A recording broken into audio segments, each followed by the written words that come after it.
Agradeço mais uma vez, acho que o Pedro já foi embora, mas a gente fica muito contente de conseguir abrir esse debate, abrir esse diálogo. A gente sempre diz, né, aquele ditado, se a gente quer fazer algo rápido, vai sozinho. Se quer fazer algo para ir longe, duradouro, você faz em conjunto. Queria agradecer também mais uma vez aos nossos associados que compareceram em peso aqui hoje e ontem no nosso evento. Organização maravilhosa também. A gente está sempre nessa pegada, né? Sociedade civil, iniciativa privada, próprio governo. A Brem vem fazendo um trabalho de transição grande. A gente que está aqui na linha de frente sempre vê a dificuldade que é conseguir entender toda uma dinâmica nova. Teve pandemia. Eu sempre digo, a Brem vai fazer agora, né, 4 anos no mês de maio. E a gente parece que conseguiu fazer 50 anos em 5, 40 anos em 4, talvez, e ainda tem muito trabalho para fazer. O negócio não para, a gente defende um setor aí que vem há anos, né, tendo suas dificuldades, seus desafios. Me dou por satisfeito, até porque desses 4 anos, 2 foram de pandemia. A gente conseguiu muitas vezes avançar rápido, avançar devagar, mas a coisa anda, né? Hoje a gente começou, eu sempre digo, de um sonho lá atrás, em 2019, quando eu e o Yuri fundamos a associação, né? Muita gente achou a gente de louco, né? Falou, não, pô, mas isso aí é coisa de primeiro mundo. E hoje a gente está aqui com os nossos associados, os nossos parceiros, muitos que também vão se associar em breve aí. A gente ficou muito feliz com a demanda que já veio no início do ano. E hoje somos mais de 50 empresas. Hoje temos um diálogo bom, tanto no governo anterior, esse agora novo. Foi importante ter a visão do Pedro aqui conosco. A gente entende que tem muito mito ainda a ser né, muita coisa a ser desmistificada, muita conta que tem que fechar. E o trabalho da Brem é esse aqui, diariamente trazendo esse diálogo, trazendo essa visão um pouco mais holística do negócio. E eu sempre procuro trazer um pragmatismo. A gente, quando conversa na associação, os nossos conselheiros, os nossos associados, né, o que a Brem está fazendo, além de defender um setor que precisa ser regulado, precisa ser acionado? O que a gente está fazendo na prática aqui em Brasília? Por que a gente está aqui? Né? O que veio gente hoje do Sul, os meus conterrâneos aqui de Curitiba, parceiros do Rio Grande, parceiros de São Paulo, Norte, Nordeste? O que traz gente a vir aqui? Né? E a Brem é baseada em resultado. E esses resultados, eles vêm... A gente sabe que tem tecnologia, tem um recurso, tem tudo para a gente fazer. E eu acho que ontem foi debatido isso. Por que a gente não consegue sair do lugar?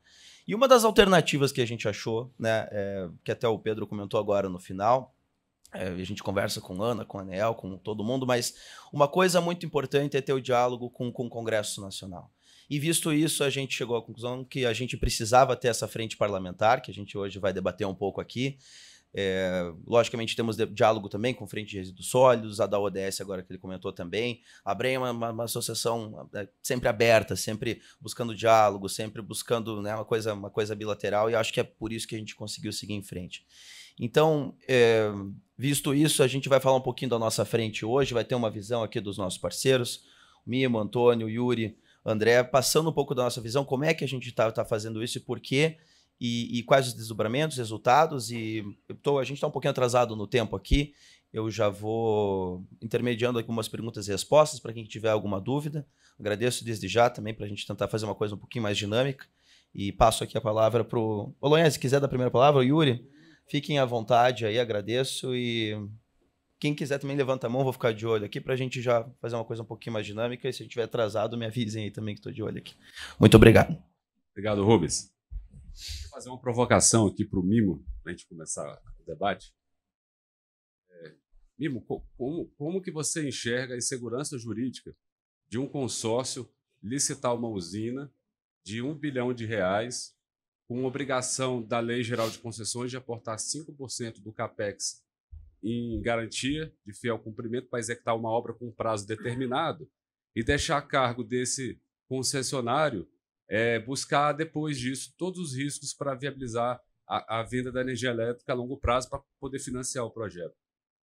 A gente teve aquela iniciativa, claro, de tentar, no âmbito da ANEEL e do Ministério de Minas e Energia, a participação de um consórcio de municipais no leilão, e não foi muito bem recebido. Não que não foi proibido, mas não foi aceito, né? Não há uma proibição, mas também não foi admitido. Faltou uma portaria apenas, uma norma que a gente sabe que não é uma norma legal, né? E se a gente tivesse um projeto de lei, mesmo, você acha que isso seria importante? Bom dia a todos. Em primeiro lugar, queria agradecer a participação aqui nesse evento, muito interessante. Eu aqui representando o meu presidente, Maurício Baroni, eu sou superintendente do consórcio, tá? Mas essa organização da Frente Parlamentar é importante, porque nós não conseguimos dar um passo a mais porque faltou alguma coisa, algum papel, alguma legislação. Então, eu acho que quando você trabalha essa questão política, é importante para nós se organizarmos. Nós, como ente público, é um consórcio público de direito público. A legislação não fala que a gente não pode participar, mas também a ANEEL não aceitou. Não, por ser um poder público, e ficou, pode ou não pode, mas eles acharam que não podiam. Então, eu acho que tendo uma frente parlamentar representando, buscando as participações do poder público nisso, isso facilitaria muito para nós, poder público, dar um passo a mais.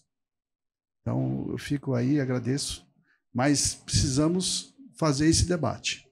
E nada mais que os políticos fazer a parte deles, que é realmente colocar o interesse público na frente.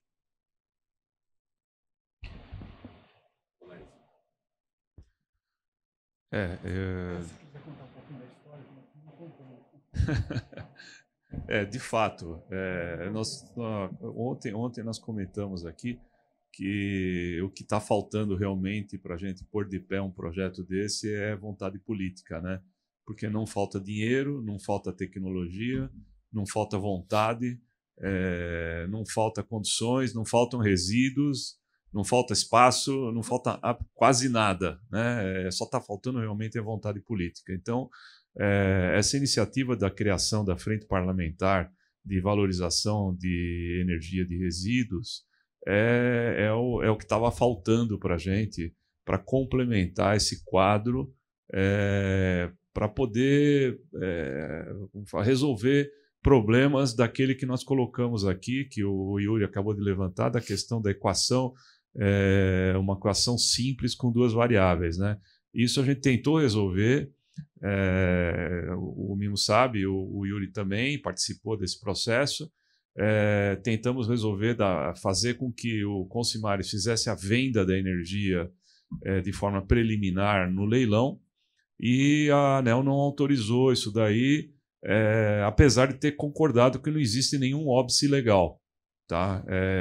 Contratamos aí juristas aí bastante renomados para fazer inclusive fizeram lá sustentação oral tal, na ANEEL, e a conclusão, depois da gente ter feito a sustentação oral, é que o agente da ANEEL falou: ok, concordo, não há nenhum óbice legal, mas eu não vou deixar fazer porque eu acho que não tem um comando legal, né? Então, justamente, nós estamos com esse projeto de lei que está sendo discutido agora. É justamente um dos aspectos, né? Não é esse o objetivo, mas um dos aspectos que estão sendo incluídos nesse projeto de lei é justamente esse tal comando legal, né? Dizendo que não tem nenhum problema, né? de que consórcios públicos ou órgãos públicos ou órgãos da administração pública participem do leilão. Qual o problema? Desde que seja em condições de igualdade, né? Então, você vai entrar no leilão, eles vão participar do leilão. Então, vai participar um órgão público junto com algum agente da iniciativa privada, nas mesmas condições, vão aportar as mesmas garantias, vão colocar, competir na questão dos preços e tudo mais. Ou seja, qual o problema? Não há problema, tá? Essa é a ideia, né? Obviamente, como nós já colocamos aqui ontem, a gente precisa também pensar numa forma um pouco mais estruturada, né, de financiamento desses empreendimentos, de modo que todos os incentivos que hoje já existem para outras fontes de energia também passam a existir para essa fonte especificamente, tá? Não é apenas o preço é um dos itens, né, o preço da energia, mas é também a forma da contratação, né? Então, nós estamos aí também iniciando um debate nesse sentido de ter uma forma de contratação mais agilizada e que dê mais segurança jurídica para para que os consórcios e os municípios possam fazer as suas respectivas licitações da concessão com mais certeza e com mais segurança jurídica para os empreendedores e para eles próprios também, que quando você tem incerteza, os preços aumentam, tá? Então, isso é normal, todo mundo sabe disso, né? Quando você tem alguma dúvida, aquela dúvida gera uma incerteza e essa incerteza gera riscos e esses riscos geram preços maiores. Então, quando você tem certeza, quando você tem pouco risco, você pode abaixar seus preços, tá? Porque normalmente você deixa uma margem para se der alguma coisa errada, tá? E quando você não precisa dessa margem, você pode abaixar seus preços. Obviamente, quem vai se beneficiar disso não é o consórcio, é o cidadão, né? Na prática, quando o poder público tem um processo com baixo risco, quem vai se beneficiar disso é o cidadão, porque o poder público, na verdade, representa os cidadãos, né? E no caso aqui, o poder legislativo, que é o nosso foco, né, de criação dessa frente parlamentar, ele tem o dever e o poder de fazer com que esses riscos diminuam e que aumente a segurança jurídica de todos os processos de participação, tanto do poder público quanto da iniciativa privada, tá? Eu não sei se o Yuri quer complementar. Basicamente, pessoal, nós temos duas iniciativas de projetos de lei. Uma no Congresso Nacional, começou com o Arnaldo Jardim lá em 2020, mas ele foi apensado, o PL 1513, 2020, a 40 PLs que querem alterar a Política Nacional de Resíduos Sólidos. E por um problema de pandemia e tudo, a gente não conseguiu desapensar isso.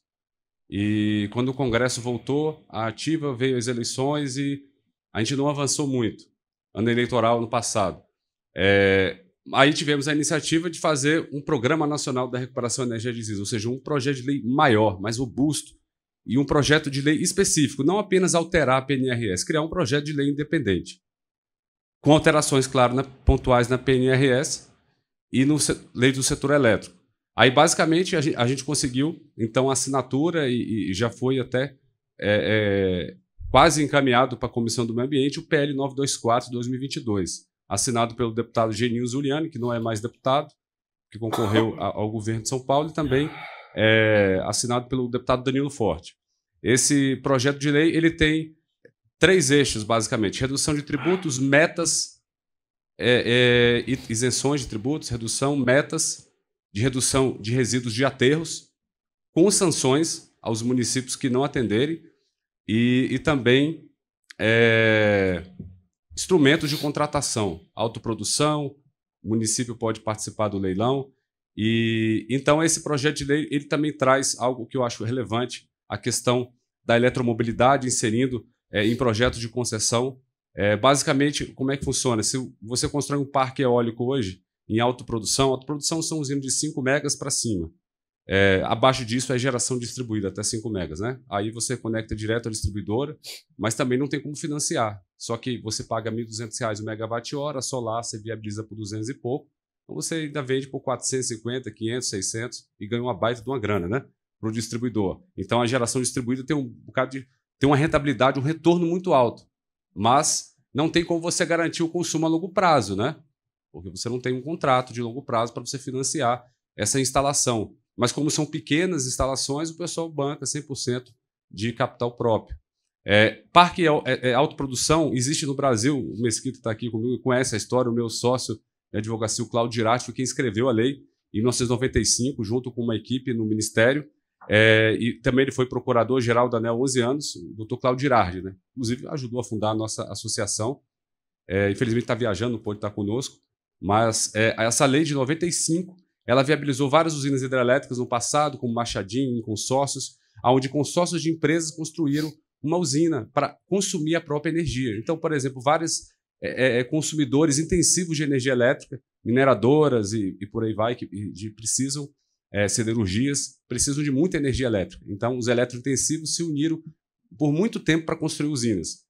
Claro que as hidrelétricas começaram a ficar proibitivas no Brasil há mais de 10 anos, né? As grandes hidrelétricas, o licenciamento ambiental, começou a ser, também por causa de custo, fazer muito parque solar e eólico. Então, tem também muitos empreendimentos. Só que, por exemplo, se a Claro investiu em um parque eólico no Nordeste, ela não tem como garantir um lastro de venda de energia que ela vai consumir nas suas unidades durante 20 anos. Não tem como. Então, você tem que bancar com capital próprio e outras garantias colaterais que a empresa tem que suportar para financiar. Mas como ela vai pagar muito menos o preço da energia, distribuindo nas suas unidades, porque, veja bem, a autoprodução não paga encargo e tributo.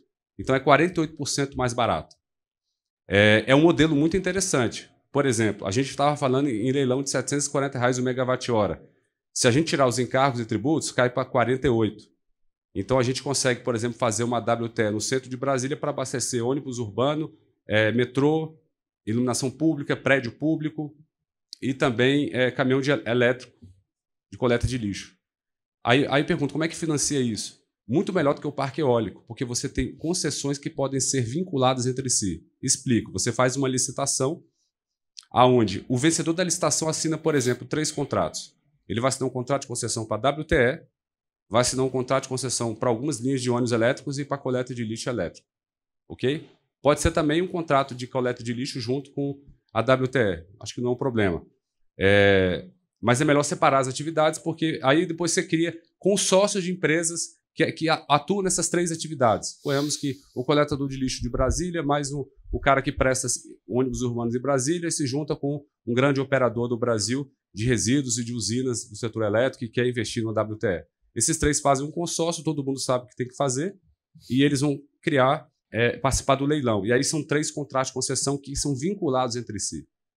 A usina vai fornecer energia elétrica por 30 anos para esses veículos têm que abastecer na usina. E quais as garantias? Você tem um gate fee no contrato de tratamento do lixo, na usina. Você tem passageiro que vai ser transportado com tarifa de 30 anos reajustável, garantida. E você vai ter também lixo sendo coletado por 30 anos com uma tarifa reajustável, garantida em um contrato de concessão de 30 anos. Pronto, você já tem todas as garantias. Esse é o único modelo que você financia em autoprodução no Brasil. E para dar sustentação à insegurança jurídica, que esse é um discurso do Iuri, né? Mas cadê a lei está dizendo isso? Não, a lei fala genericamente em autoprodução. Aí começam a vir aqueles embates, né? A gente criou um texto explicativo para explicar o que a lei já permite, né? E aí esse projeto de lei traz esse eixo, traz também a questão das metas de desvio de resíduos de aterros, redução de tributos e também princípios de política pública, uns 10 princípios, inclusive inclusão dos catadores dos projetos, e dizendo que é só a fração não reciclável que vai para as usinas de incineração, com recuperação energética, coprocessamento, CDR, todo tipo de insumos que podem ser recuperados de resíduos. Então, a gente engloba toda a cadeia de valorização energética de resíduos. Não é só incineração, mas todo tipo de tecnologia vai estar conceituado expressamente na lei.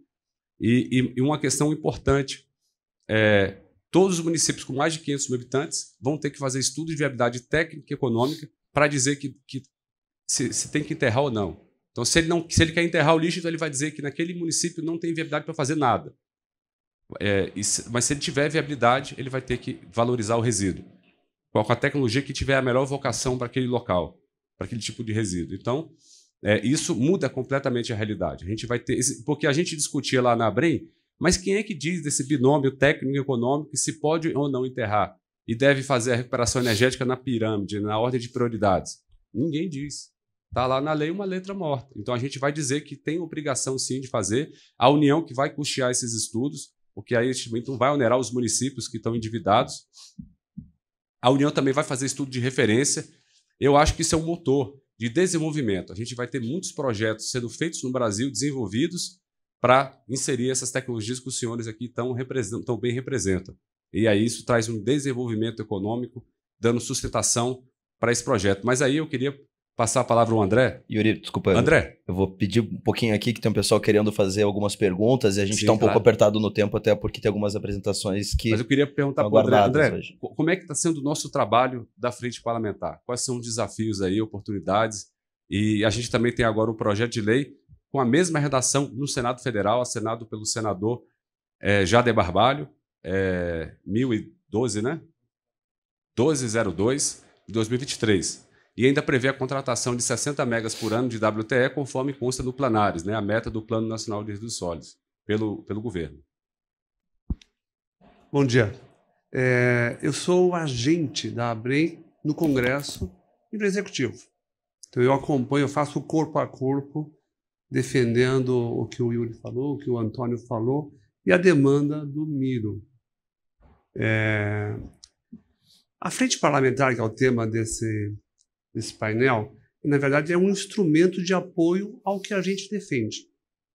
Esses 2 projetos de lei que nós conseguimos com que esteja tramitando no Congresso, e o Congresso tem 2 casas, né? A Câmara e o Senado. Então, a gente fez 2 projetos para andar concomitantemente nas 2 casas. Na Câmara está mais adiantado o trâmite, né? O trânsito, já está na Comissão de Meio Ambiente, e a gente consegue, a gente tenta apoios para esse tipo de iniciativa.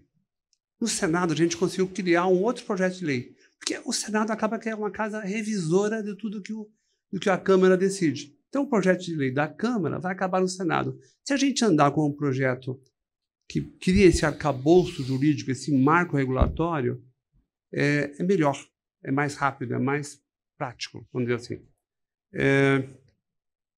Eles estão caminhando bem. A gente está em início de trabalhos, né? O Congresso trabalha no ritmo dele, né? Hoje é Semana Santa, não tem um parlamentar em Brasília. Por isso que a gente hoje não tem parlamentares aqui nesse painel. A princípio, pelo menos o presidente da frente parlamentar nossa, que é um médico, o Augusto Púpio, do Amapá, preocupadíssimo com saúde pública, porque o tema é saúde pública, o tema é saneamento. E também o setor elétrico, é claro. Ele não pôde vir, porque ele não justificou vir do Amapá para cá para participar do evento. O Congresso está fechado, o Congresso não tem nenhuma atividade hoje, nem comissões, nem plenário. Então, assim, o Congresso tem o tempo dele, e a gente está trabalhando nisso. A gente trabalha com isso. Tivemos a presença do Pedro Ivo, que é um assessor do líder do governo no Congresso Nacional, é um cara importante.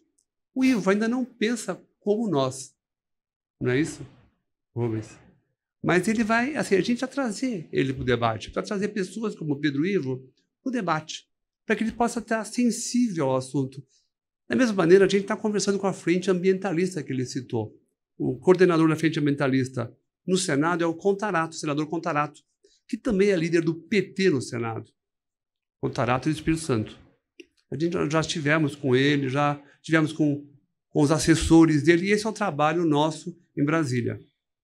A frente parlamentar, portanto, é mais um instrumento de apoio a essa montagem, faz parte da estratégia de apoio da montagem do arcabouço, das leis que devem assegurar essa atuação da tecnologia no Brasil de forma completa e prevendo toda a participação de consórcios e de mais projetos. Obrigado, André, agradeço. Vou proceder aqui, que a gente está perdendo um pouquinho do tempo.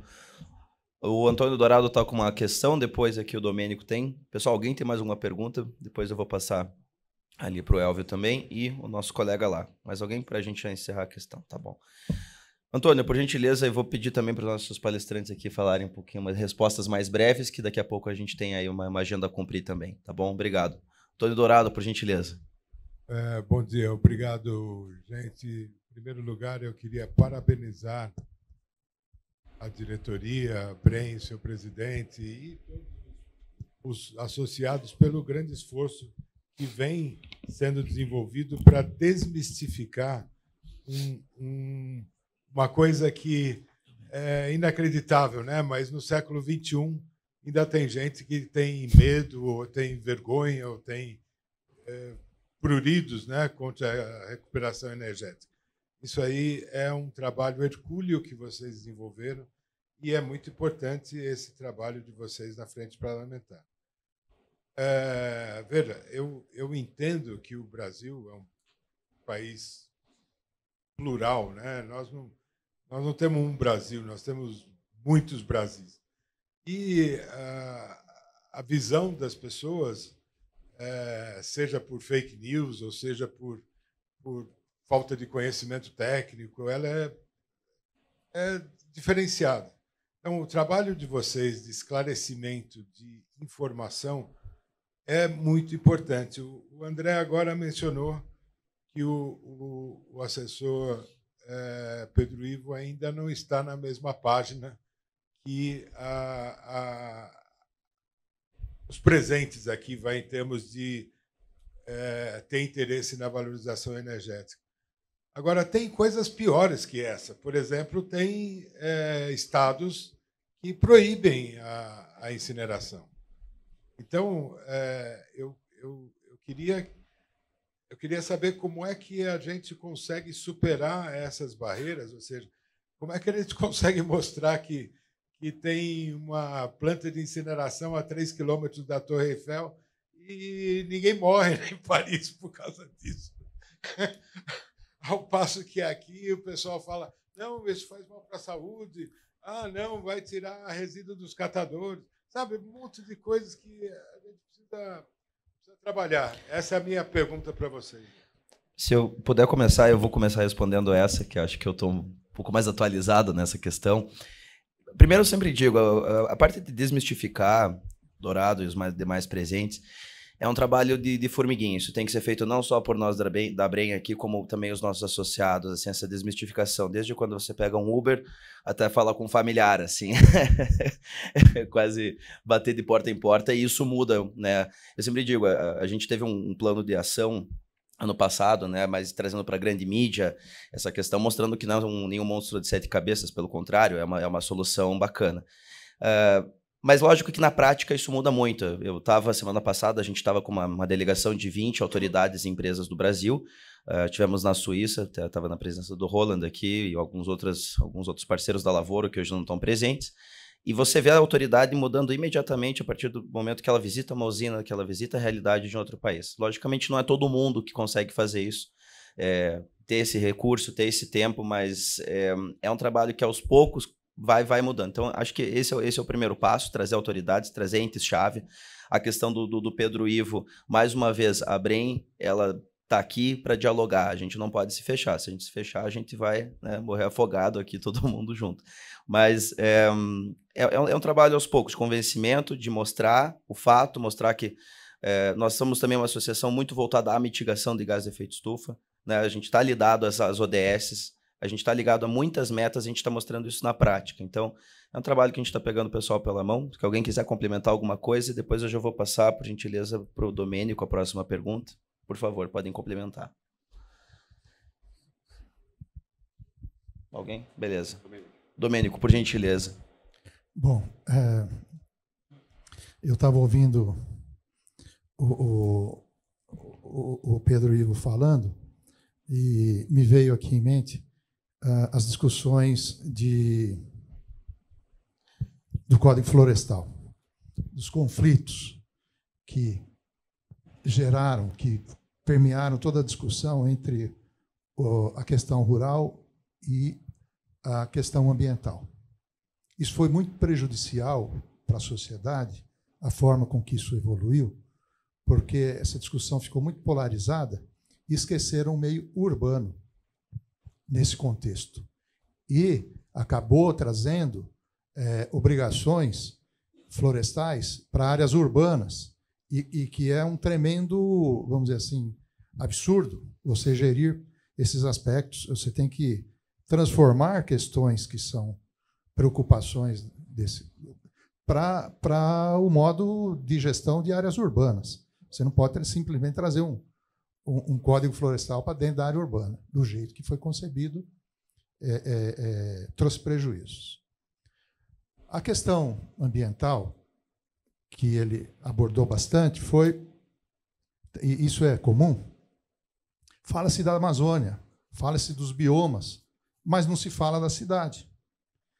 Então, o tema, a minha fala aqui é singela, no sentido de que é uma questão mais estratégica, que a gente tem que colocar esse foco é na gestão ambiental urbana. Gestão ambiental urbana. Se eu entendi bem, digamos, as conversas que nós tivemos até agora, a nossa contribuição, a contribuição dessa alternativa que é colocada para a geração de energia, ela é ínfima diante do que se tem de necessidade e disponibilidade no Brasil. Então, a questão estratégica que eu vejo que a gente tem que colocar é dos atributos ambientais que se conquista com essas alternativas, né? Esse valor, eu acho um absurdo ter que a solução urbana ter que concorrer em leilão. Eu penso que nós teríamos que ter assim uma quantidade de energia, tudo que é possível gerar na energia elétrica fosse reservado para aqueles que têm essa iniciativa e não ter que concorrer em leilão. E ter, inclusive, a possibilidade de, quando você tem um custo para reduzir os gases de efeito estufa, você bonificar aqueles que têm as iniciativas na tarifa, para você viabilizar. Há uma questão urbana e não você onerar, né? Infelizmente, nós temos isso no cenário ambiental.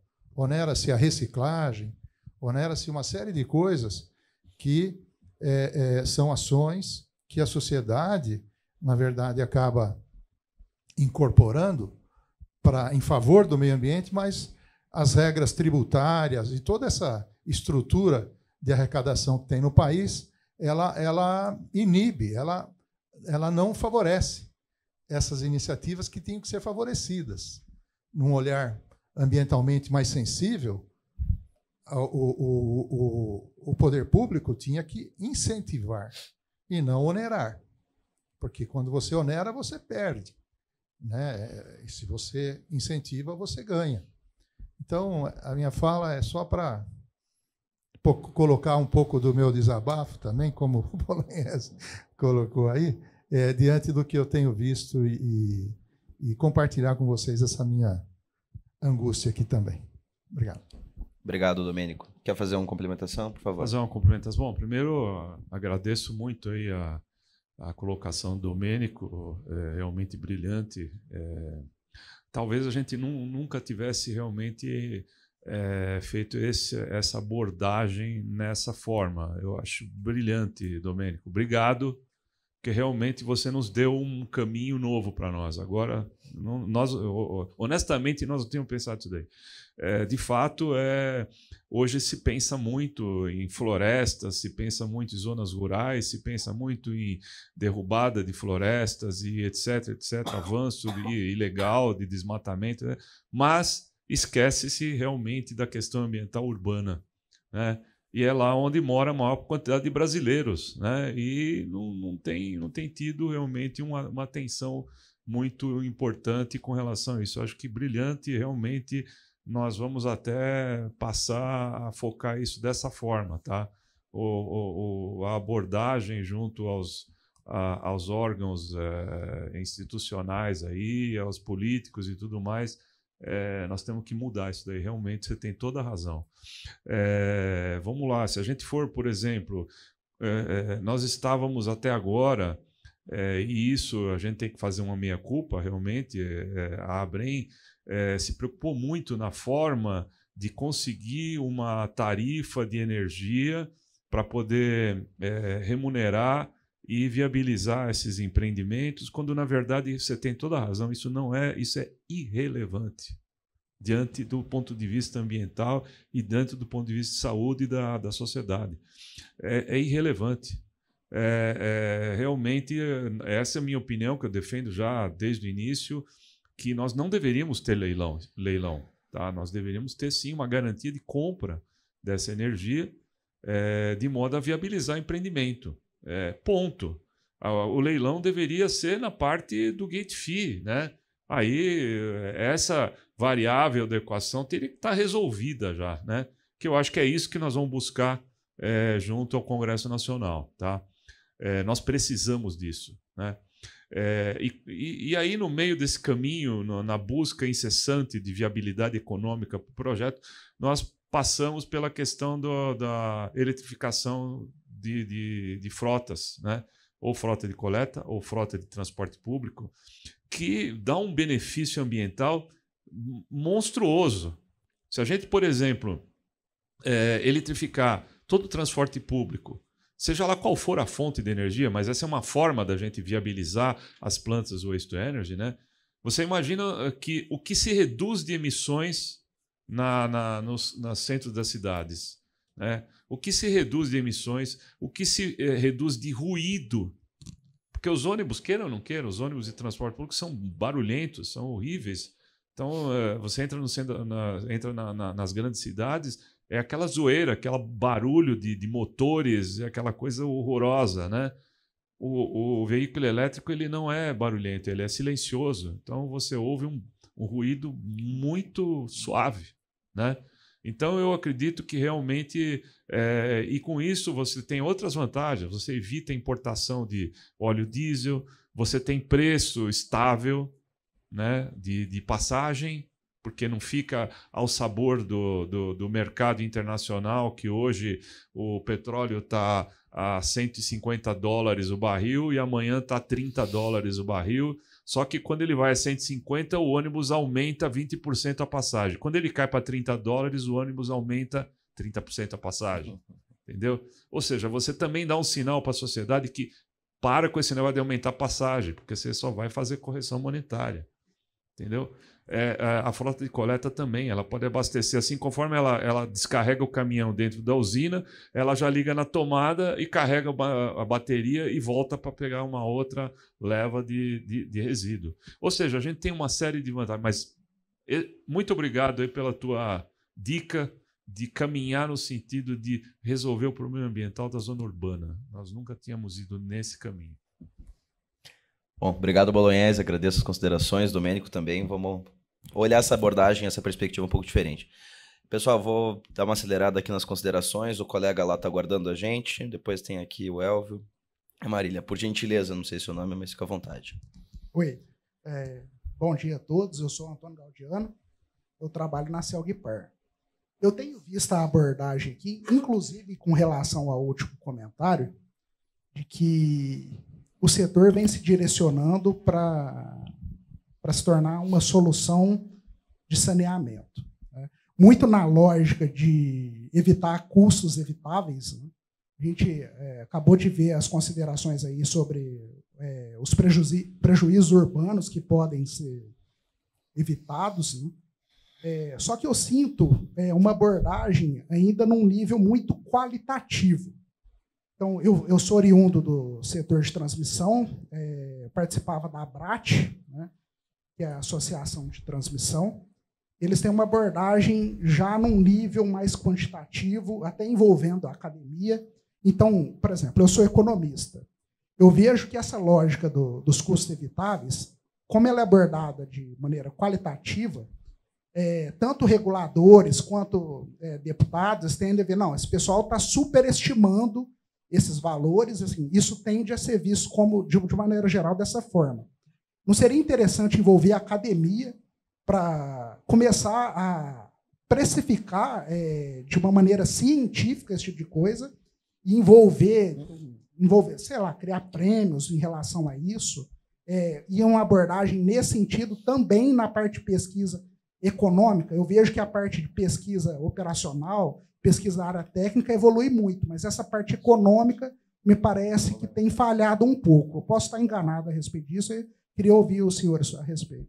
Então, a Brem contratou um estudo, né, da Asa Global e WTEC, o Flávio, Maria Luísa contribuiu também.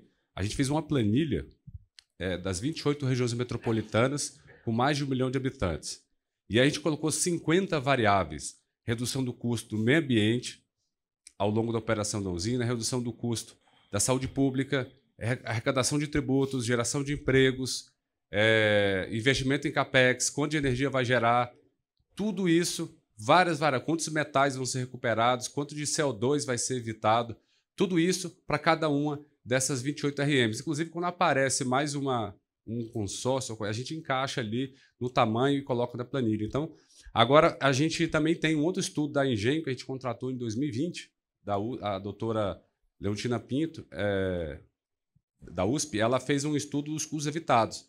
Então, ela calculou, transformando o valor monetário com base em referências bibliográficas, dano à saúde pública, meio ambiente, transmissão da energia elétrica, a gente não usa o sistema interligado, a gente injeta direto na distribuição, então há uma economia. E aí essas variáveis foram calculadas, transformando em megawatt-hora. Então, por exemplo, na época a gente estava com um valor de R$600 o megawatt-hora, cairia para 113. Esses são os custos evitados, que a gente chama de Levelized Cost of Energy. E aí, por exemplo, a nossa fonte custa 113. Quanto que custa uma eólica? 300, porque você não é 150, 120, ainda tem a transmissão. E você traz o Nordeste para o Sudeste. Hoje estão gastando mais de 10 bilhões para fazer transmissão. A quem vai pagar essa conta do sistema interligado de transmissão? Com todos os consumidores. O consumidor e o gerador que paga essa conta, a tal da TUST, Tarifa Única do Sistema de Transmissão. Então, isso tem que ficar claro, né? Aliás, as PCHs ficaram com um custo muito mais baixo do que até outras fontes hidrelétricas. Então, isso tem que ser precificado. Então, o Levelized Cost of Energy é justamente esse custo evitado que a gente trabalha, a gente divulga. Na minha apresentação, eu não coloquei esse ano, mas todo ano a gente tinha colocado esse custo evitado. E é bom lembrar, porque isso é um fator muito importante.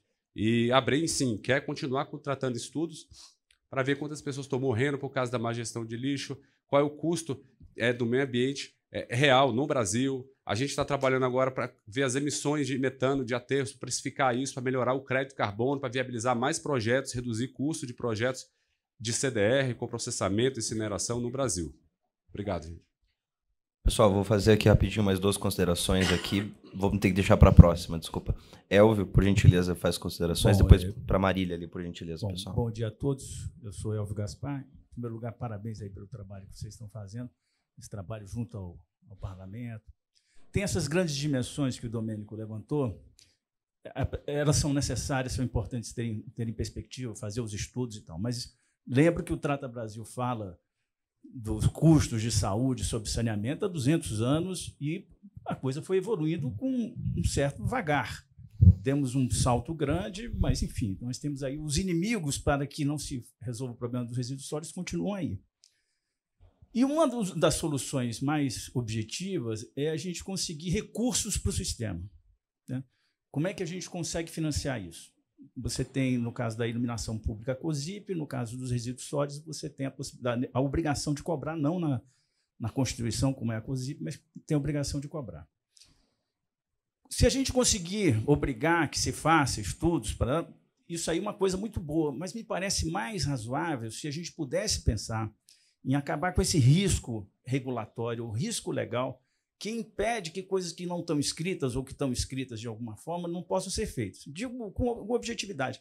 A maioria dos prefeitos que a gente tem conversado, o problema deles é conseguir aprovar um negócio que depois não seja subordinado a alguma negação ou alguma punição de TCE.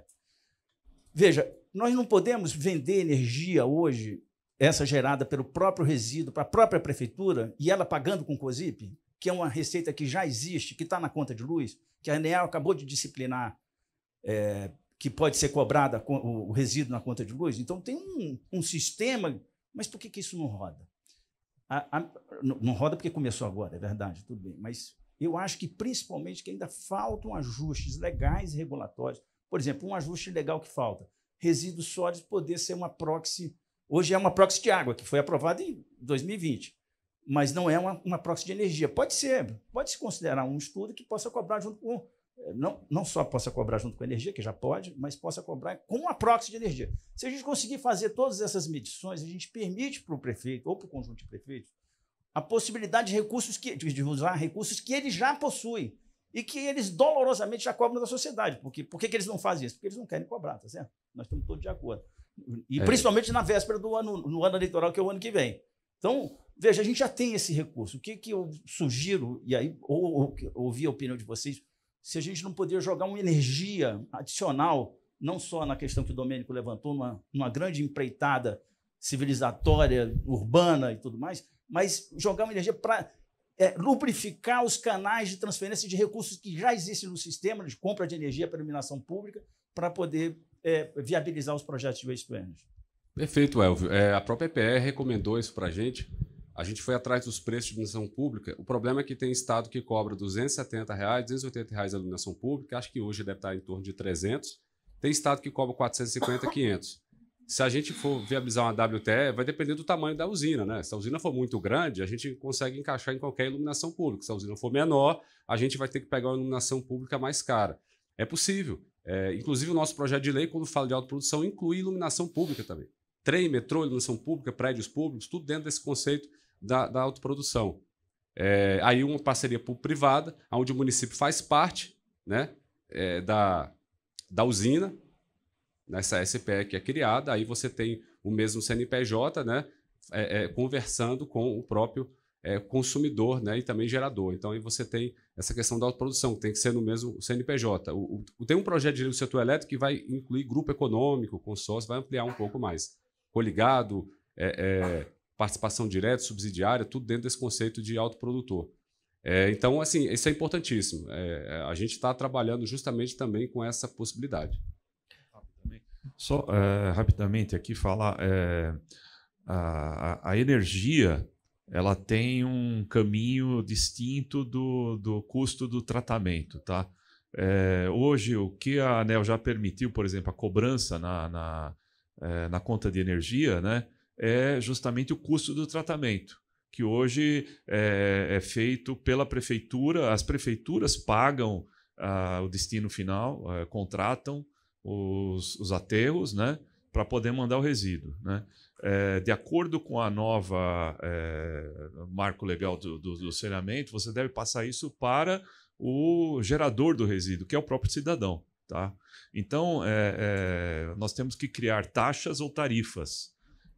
No projeto, por exemplo, do Consimares, a ideia é criar uma tarifa para o cidadão que vai ser cobrada na conta de energia, tá? Ele vai pagar o gate fee na tarifa de energia, na conta de energia, tá? E isso é altamente benéfico, né, por várias razões, que inclusive reduz o risco de inadimplência, né, de cobrança, e também pode fazer uma cobrança similar ao que tem da COSIP, por exemplo, tá? Então o cara vai pagar a COSIP e vai pagar o tratamento. Só que o tratamento de resíduo é muito mais barato do que a COSIP, por incrível que pareça. É muito mais barato, tá? Então, mas a questão da energia, ela está tendo um tratamento ainda separado, vamos dizer assim. Mas eu acho que dá para a gente pensar em alguma coisa, juntar com iluminação pública, quem sabe fazer uma COSIP, RSU, qualquer coisa do gênero, para poder também embarcar energia aí também, ou um diferencial, sei lá, de custo. Obrigado, Bolognese. Última pergunta, pessoal, já vamos encerrar. Marília, por gentileza. Há 30 anos atrás da introdução da tecnologia de coprocessamento no país, e eu gostaria de me inspirar um pouco na pirâmide. Então, a pirâmide, ela tem lá na base o aterro, incineração, e aí depois valorização energética. Primeiro ponto, comunicação. Quando você comunica que você está trabalhando para viabilizar a incineração, você cria uma barreira. E não é essa a bandeira da ABREM. Então, assim, só uma sugestão. Assim, a incineração não é a bandeira e não está na mesma escala na pirâmide. O segundo ponto é com relação à coerência da política versus preço. Existem, dentro do trabalho que vocês estão fazendo na frente parlamentar, existe uma previsão de taxar destino para aterro, por exemplo? Porque reduzir taxa é uma coisa, mas aumentar custo para algo que não que não traz benefício ao meio ambiente não seria um caminho, mas eu não sei se isso já existe. Essas são duas questões. Só rapidamente, não existe aqui no Brasil isso daí, tá? Mas essa foi a solução que o Reino Unido encontrou. Então, o Reino Unido, há 20 anos atrás, mais ou menos, começou a cobrar algo como 1 libra, né, por tonelada de resíduo depositado em aterro. Hoje já passou de 100 libras. Né? Ou seja, eles cobram lá R$1.000 por tonelada, fazendo a conversão cambial, R$ 1.000 por tonelada para depositar 1 tonelada no aterro, fora o custo do aterro. Ou seja, essa é uma alternativa realmente que o Reino Unido encontrou para barrar. Não é proibido, só que você vai ter que pagar uma tarifa ou um imposto bastante alto para você usar o aterro sanitário. Tá? Então, é muito melhor para você usar outras alternativas que são muito mais baratas. Tá? Essa é uma... E existem outras também que se adotam no país afora aí, que, por exemplo, obrigar o dono do aterro a manter o aterro sanitário depois de encerrado por mais 50 anos. Tá? Ele tem que fazer manutenção e manter gente lá dentro do aterro por mais 50 anos. Essas são alternativas que, por exemplo, em vários países da Europa utilizam. Tá? Bom, obrigado, Bolognese. Obrigado também, Mimo, Yuri, André. Vou encerrar aqui porque acho que o assunto é infindável, mas a gente... É isso que eu quero dizer. A gente fica à disposição, pessoal, depois do almoço, coffee break e tal, vamos estar por aqui. Vou passar para o próximo grupo de palestrantes aí que vai ter bastante novidade também. Obrigado, seguimos à disposição.